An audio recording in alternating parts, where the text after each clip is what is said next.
আমাকে স্যার ভাবার দরকার নেই, স্যার বলারও দরকার নেই। আমি আপনাদের সন্তান হিসেবে এখানে এসেছি, জনগণের দাবি দেওয়া নিয়ে এসেছি, একটি নতুন বাংলাদেশের স্বপ্ন নিয়ে এসেছি।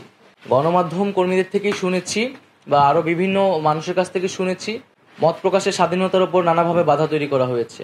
যেহেতু ফ্রিডম অফ প্রেস যদি না থাকে, ফ্রিডম অফ স্পিচটিও কিন্তু নিশ্চিত হয় না।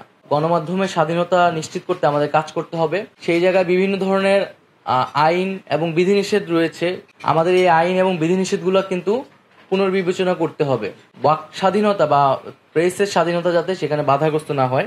ছাত্র জনতা শ্রমিকদের পাশাপাশি কিন্তু প্রচুর সাংবাদিক শহীদ হয়েছেন, আহত হয়েছেন। কিন্তু দ্রুত সময়ের মধ্যে এই সাংবাদিক যারা এখনো আহত অবস্থায় আছেন এবং যারা শহীদ হয়েছেন তাদের পাশে এবং তাদের পরিবারের পাশে আমাদের দাঁড়ানো উচিত।